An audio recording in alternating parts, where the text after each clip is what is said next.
नमस्कार. यामिनी क्रिएशनमध्ये आपले सर्वांचे अगदी मनापासून स्वागत आहे. आज आपण इथे 32 मापाच्या ब्लाऊजचा पाठीचा भाग कटिंग कसा करायचा ते बघणार आहे. तर इथे मी हे 3 ब्लाऊज पीस घेतलेले आहेत.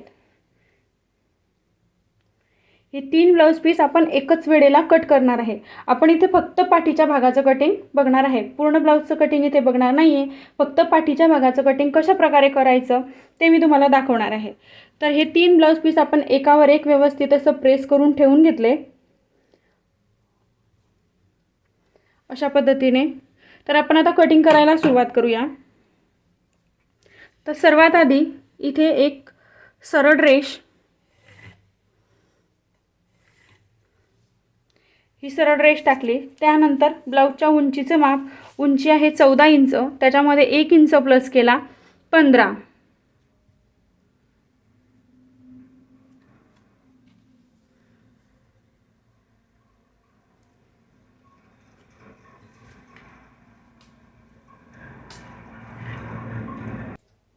तर इथे आपण हे उंचीचं माप टाकून घेतलेलं आहे. आता आपण इथे शोल्डरचं माप टाकणार आहे. तर आपलं हे ब्लाऊजचं माप आहे 32 इंच. आपण 32 इंच मापाचा इथे पाठीचा भाग कट करत आहे. तर त्यासाठी इथे शोल्डरचं माप मी 5.25 इंच लावणार आहे. 5.25 इंच. 5 इंचाला 2 रेषा कमी.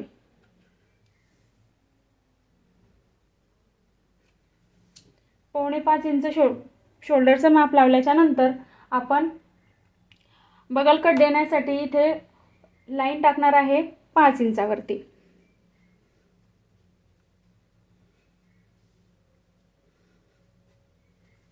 आता ही रेष आणि ही रेष जोडून घ्यायची.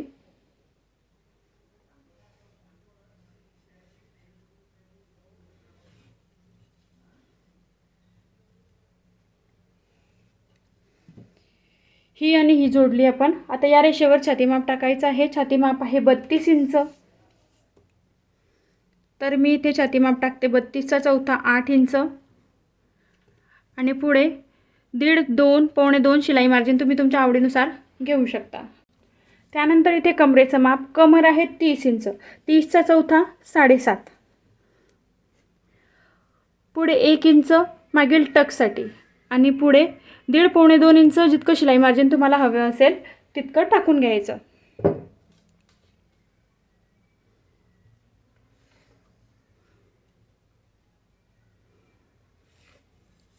ही रेष थोडीशी तिरकस गेली तरी तिला जाऊ द्यायची, कारण कमरेचं माप आणि छाती माप हे आपण अंगावरतून मोजून घेतलेलं आहे. तर त्यानंतर इथे आर्महोलचं माप. तर त्याआधी आपण इथे गळ्याचं मार्किंग करून घेऊ. तर गळा रुंदी आपल्याला टाकून घ्यायची आहे 2 इंच. 2 इंच गळा रुंदी टाकून घेतली. इथे गळा उंची आहे 10 इंच. 10 इंच गळा उंची आहे. अर्धा इंच आपला आहे. अर्धा इंच इथे आपल्याला शोल्डर जोडण्यामध्ये जाणार आहे. हे अर्धा इंच शोल्डर जोडण्यामध्ये जाणार आहे. तर गळा आपला आहे इथे 10 इंच.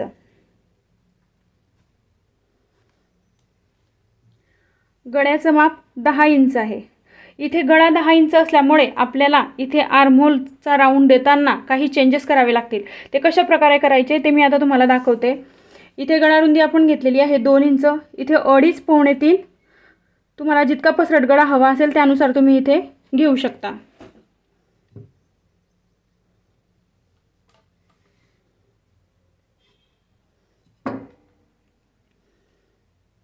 इथे तुमच्या आवडीप्रमाणे जो आकार तुम्हाला द्यायचा असेल तो. त्यानंतर आता आपण आर्महोलचं माप इथे टाकून घेऊ. आर्महोलचं माप टाकण्यासाठी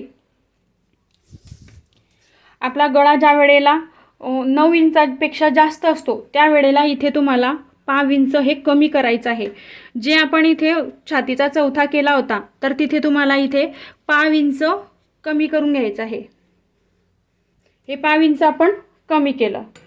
त्यानंतर इथे तुम्हाला आर्महोलचा राऊंड असा देऊन घ्यायचा आहे. आर्महोलचा राऊंड देण्यासाठी मी इथे हा फ्रेंच कर्वचा वापर करणार आहे. हा फ्रेंच कर्व अशा पद्धतीने इथे सेट केला. त्यानंतर इथे हा आकार देऊन घेतला. त्यानंतर इथे आर्महोल मोजून घ्यायचा. आर्महोल आपला आहे 16 इंच. 16 इंच आर्महोल आहे. त्यातून हे अर्धा इंच वरती स्टिचिंगसाठी जाणार आहे. 16चा निम्मे 16चा निम्मे केला 8. आता आपल्याला हा राऊंड इथे 8 इंच हवा आहे. तर त्यासाठी इथे अशा पद्धतीने टेप ठेवायचा. अर्धा इंच स्टिचिंग मार्जिन सोडून द्यायचं बाही जोडण्यासाठीचं. त्यानंतर अशा पद्धतीने टेप ठेवायचा.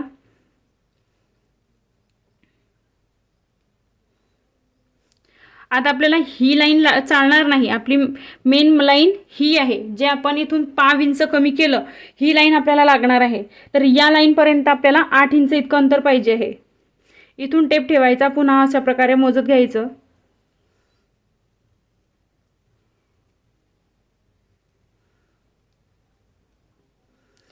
हे इथे किती आलं आपलं 7.25. म्हणजे आपल्याला ही लाईन आहे ती थोडी 5 इंच खाली सरकवावी लागेल.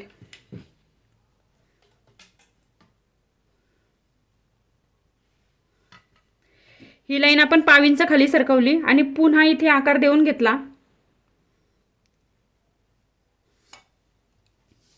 आता परत मोजून घ्यायचं. आपल्याला अंतर हवं आहे 8 इंच.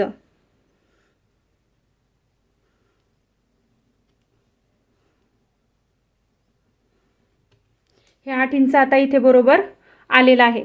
अशा पद्धतीने जर तुम्ही आर्महोलचं कटिंग केलं तर तुमचा ब्लाऊजचा गळा कितीही डीप असला तर तुमचं शोल्डर उतरणार नाही. एकदा परत आपण इथे चेक करून घेऊ, रीचेक करून घेऊ. इथे परत टेप ठेवायचा. अर्धा इंच हे शोल्डर जोडण्यासाठी सोडून द्यायचं. पुन्हा इथे टेप ठेवायचा.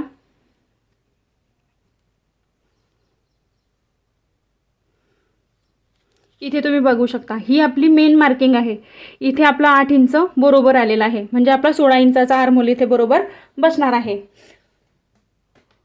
आपण इथे 5 इंच कमी करून घेतलं आणि त्यानंतर ही लाईन जी आपण आधी 5 इंचावरती हे बगलेसाठी जी लाईन टाकली होती ती अजून 5 इंच खाली सरकवून घेतली. ही खाली का सरकवली? कारण आपण इथे 5 इंच कमी केलेला आहे म्हणून. या पद्धतीने जर आर्महोलचं मार्किंग केलं तर शोल्डर हे उतरणार नाही. हा गळा कट केल्याच्या नंतर इथून पसरणार आहे. इथून पसरल्यामुळे हे अंतर जे आपला इथे एक्स्ट्रा घेतलेलं आहे इथे सळ पडतील. सळ पडल्याच्या नंतर इथे तर सळ पडतील. त्यानंतर हा भाग इथे जास्त होईल आणि हा भाग जास्त झाल्यामुळे हे शोल्डर इथून खांद्यावरून उतरेल. म्हणून हे 5 इंच कमी करणं आपल्याला गरजेचं आहे. त्यानंतर कमी केल्याच्या नंतर ही आर्महोल पण तितकाच महत्त्वाचा आहे. याच लाईनवर जर आपण आर्महोल केला तर तो इथे काखेमध्ये ते ब्लाऊज टाईट होऊन जाईल. म्हणून हे आपण 5 इंच खाली उतरवून हा आकार दिला. आता हा आकार आपला बरोबर आहे. तर याच आकारावरती आपल्याला कट करून घ्यायचा आहे. तर आता आपण याला कट करून घेऊ. याच आकारावरती आपल्याला कट करायचं आहे.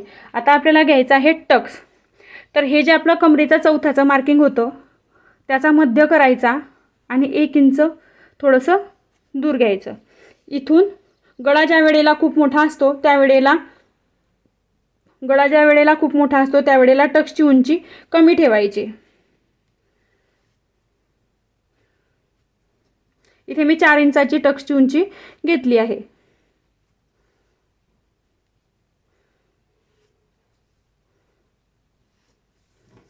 हा झाला आपला टक्स.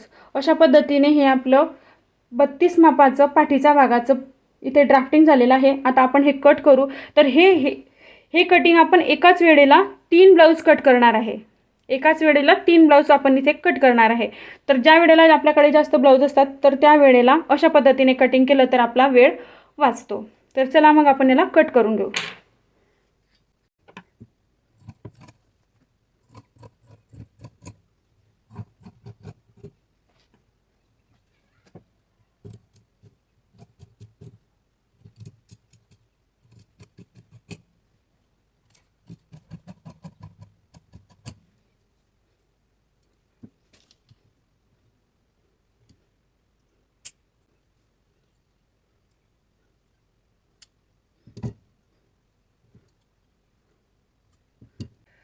हे झालं आपलं 32 मापाचा पाठीच्या भागाचं कटिंग. इथे आपली एक गोष्ट राहिली. ज्या वेळेला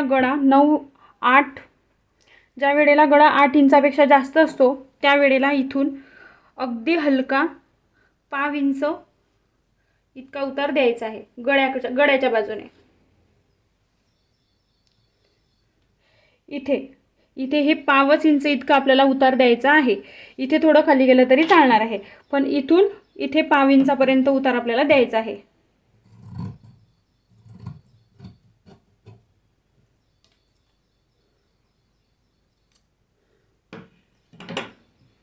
तर हे बघा, अशा पद्धतीने हे आपलं 3 ब्लाउजांचं कटिंग एकाच वेळेला इथे होणार आहे. तर व्हिडिओ आवडल्यास व्हिडिओला लाईक करा, चॅनलला सबस्क्राईब करा. धन्यवाद.